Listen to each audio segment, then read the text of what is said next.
일본에서 한국에 대한 진실을 밝히기 위한 책이 발간되었다는 소식이 전해졌습니다. 여전히 한일 관계가 냉랭한 가운데 일제강점기 여자근로정신대로 동원된 피해자 양금덕, 김성주, 김정주 할머니의 자서전이 일본에서 출간되었죠. 빼앗긴 청춘 빼앗긴 인생이라는 제목의 일업한 자서전은 근로정신대 할머니와 함께하는 시민모임과 일본 지원단체 나고야 미쓰비시 조선여자근로정신대 소송을 지원하는 모임, 후지코시 강제연행 강제노동 소송을 지원하는 호쿠리쿠 연락회 공동협력으로 나시노키샤 출판사를 통해 발간되었는데요. 이들 3명의 자서전은 앞서 양금덕의 죽기 전에 듣고 싶은 한마디와 김성주와 김정주의 마르지 않는 눈물이라는 제목으로 지난 1월 한국에서 발간되었습니다. 이번 일업한 자서전은 한국에서 발간된 2책을 한 권으로 묶어 발간했으며 제목과 사진 등 일부 내용을 수정 보완했죠. 그리고 이번 번역은 한일 문제를 연구해온 이양수 씨가 맡았습니다. 자서전의 주인공들은 일제 말기인 1944년에서 1945년의 10대 어린 나이의 일본인 교장이나 담임교사의 회유와 종용에 의해 일본 군수업체로 동원되어 혹독한 강제노동을 했었죠. 양금덕 김성주 할머니는 1944년 5월 말 미쓰비시 중공업 나고야 항공기 제작소로 동원됐으며 1945년 2월경 도야마에 위치한 후지코시 회사로 동원된 김정주 할머니는 앞서 미쓰비시 중공업으로 동원된 김성주 할머니의 친동생입니다. 이들은 일본에서의 강제노동뿐 아니라 해방 후 한국에 돌아와서도 일본에 다녀온 여자 아이들이라는 사회적 편견으로 가정불화를 겪는 등 오랫동안 정신적 고통에 시달렸는데요. 이후 이들은 동료 피해자들과 함께 일본 지원단체의 도움으로 각각 미쓰비시 중공업과 후지코시 회사를 상대로 일본에서 소송을 제기했지만 모두 패소했죠. 2012년과 2013년 한국 법원에 각각가의 기업을 상대로 다시 소송을 제기해 양금덕 김성주 할머니의 경우 2018년 대법원에서 최종 승소했으며 김정주 할머니 사건은 현재 대법원의 최종 판결을 기다리고 있습니다. 이번 자서전에는 어린 나이에 강제 동원된 피해자들이 겪어야 했던 아픔뿐만 아니라 좌절에도 오늘에 이르기까지의 고된 인생 역전이 담겨 있는데요. 특히 자서전의 주인공들이 2018년 대법원 배상 판결 이후 한일 간 대립의 정점에 있는 사건의 소송 원고들이며 이러한 갈등 상황에서도 일업한 발간을 한국과 일본의 양 시민단체가 공동으로 협력하여 추진했다는 점에서 이번 자서전 출간의 의미는 큽니다. 나고야 소송 지원의 다카하시 마코토 대표는 추천사에서 이 자서전은 누가 피해 할머니들의 청춘과 삶을 빼앗았는지를 가해국 주민인 우리들에게 예리하게 묻고 있다고 자서전 일업한 출간의 의미를 밝혔죠. 또한 후지코시 소송을 도운 호쿠리쿠 연락회 나카가와 미유키 사무국어는 한국의 젊은 세대가 역사를 기억하는 활동을 열심히 하고 있지만 이는 원래 가해국인 일본에서 해야 하는 일이다. 한 사람이라도 더 많은 분들이 이 책을 읽어주었으면 좋겠다고 전했습니다. 한편 일본에서는 여전히 한국에 대한 차별이 있다는 소식이 전해졌죠. 한국인 격리가 다른 외국인들 격리와 달라 차별 논란이 일고 있습니다. 일본 정부가 자국 내에 입국한 한국인을 공항에서 수백 킬로미터 떨어진 호텔에 격리한 사실이 알려졌는데요. 일본 정부 측은 숙박시설 부족을 우려한 조치였다고 해명했지만 당시 공항 근처에 격리시설이 남아있었던 상태라 차별 논란이 일고 있죠.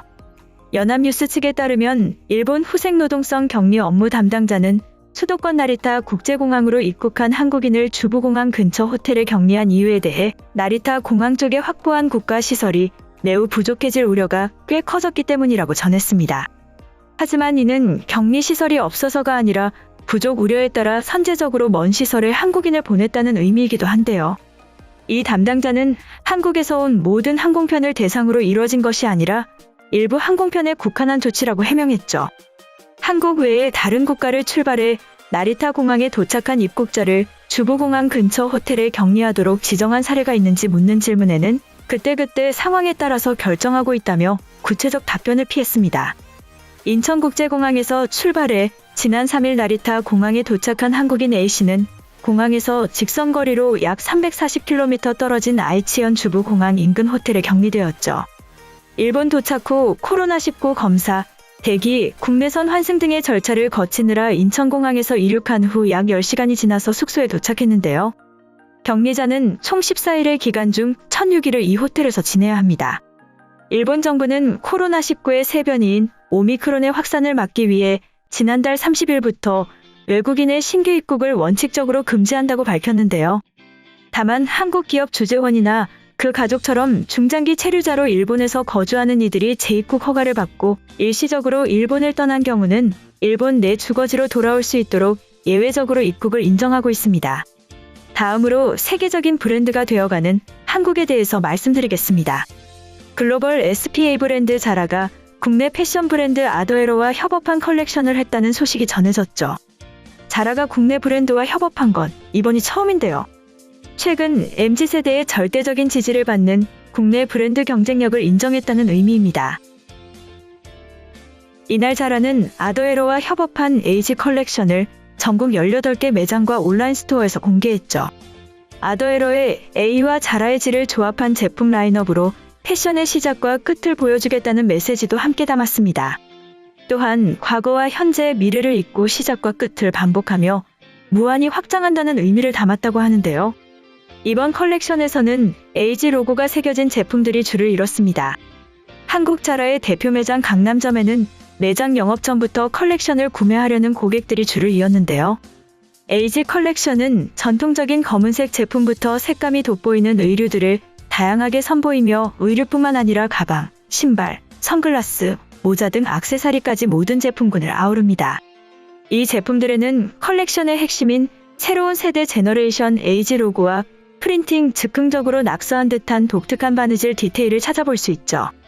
자라 관계자는 이번 컬렉션은 개개인의 개성과 정체성을 존중하면서 새로운 페르소나를 찾는 여정을 담고자 하는 아더에러의 철학에 공감하며 시작하게 됐다며 무한한 확장성을 보여주는 브랜드와 아시아 최초 협업을 진행하게 돼 기쁘다고 했습니다.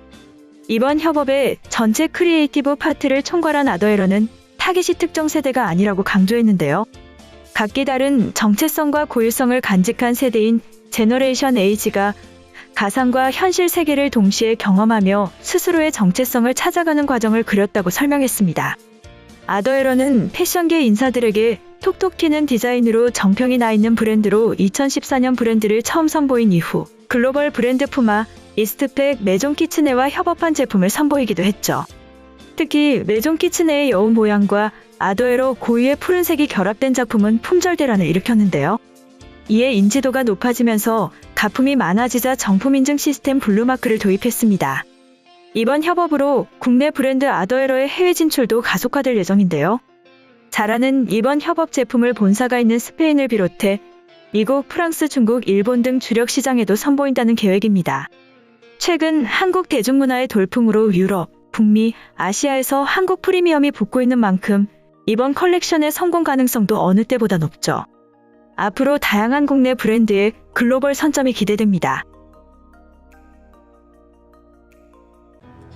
이번 영상은 여기까지고요. 제 영상이 도움이 되셨거나 세계 속 반응 더 보고 싶다 하시는 분들은 구독과 좋아요, 알람 설정까지 부탁드립니다. 다음에 또 봐요. 안녕.